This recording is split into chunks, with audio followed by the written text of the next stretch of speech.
Turkish police trace the origins of 3 suicide bombers who attacked Istanbul's international airport. Russia, Uzbekistan, and Kyrgyzstan. This as authorities rounded up at least 13 suspects, and they're looking for even more in connection with the attack that left now the number 44 dead and over 230 people have been injured. The terror attack is suspected to have been the work of ISIS. Joining me now, Christian Whiten, Kathy Taylor, Steve Rogers, and Carl Higbee. Let me start with you, Christian. I found it somewhat interesting, the origins of these guys and also the sophistication of this operation. Apparently, the sleeper cell had at least 7. They've rounded up a lot of suspects and probably going to round up more. Has the narrative changed any because these guys aren't necessarily Syrian refugees? Well, it ought to be a reminder that Russia and the former Soviet republics, now independent nations, especially Uzbekistan, another point of origin here, are not as helpful as we think they should be in fighting jihadism and Islamism. In fact, often they're part of the problem, a big part of the problem.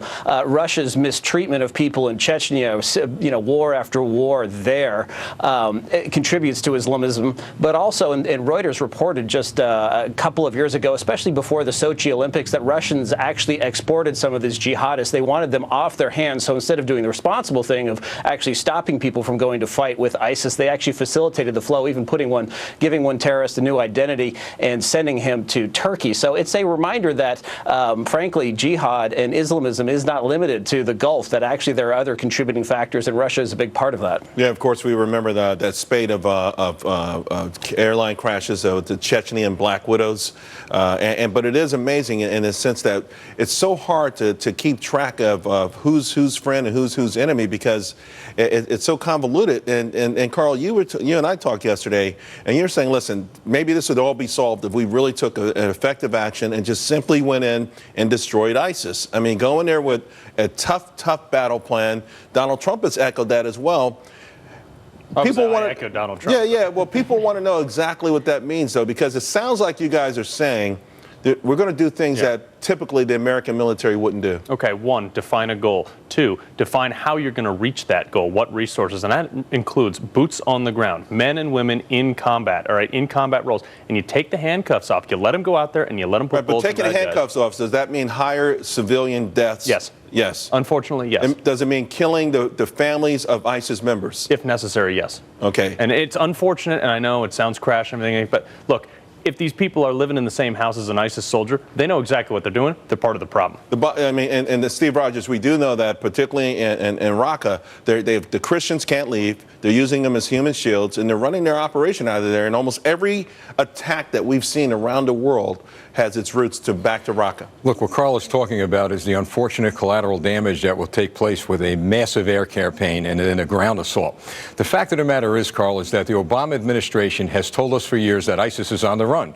Well, they're right. They're on the run to the Western world. We have a sleeper cell that I've said over and over again, these are not criminal elements. These are military combatants. The Western world, including the United States, taking the lead, has to declare war on ISIS. And Carl, you're right. Donald Trump is right. They've got to be taken out in their sector of the world. Also, we have to get over the fact that this was not a well-orchestrated plan. This was a couple guys who sat around a whiteboard for 30 minutes and planned out who goes in what door. This was not advanced. You want to see advanced? Keep watching. Really? It's going to happen. Yeah. Well, here's the thing, though, Kathy. So now, apparently, one of the things it looks like it might have done is reignited the relationship between Turkey and Russia. They talked about having bilateral meetings, even Putin and Erdogan getting together. At some point, the powers that be, can they all get on the same page with a unified goal of killing ISIS once and for all, despite the fact that the Kurds don't want that the Turks don't want the Kurds around. We don't want ISIS, ISIS and Assad around. I mean, there's we've got similar interests, but we also have a lot of disinterest. It is Charlotte's Web. It is very complex, for sure. But look, the best thing that could happen out of ISIS is that it forces the greater powers of the world to get together to solve this, because it can't be done entirely by us, and it has to be done not only with support around the world, but support from the countries in the Middle East. Well, I think we have to take the lead, and Russia's played a very challenging role, and I don't think yesterday helped. Listen, Russia took the lead in Syria.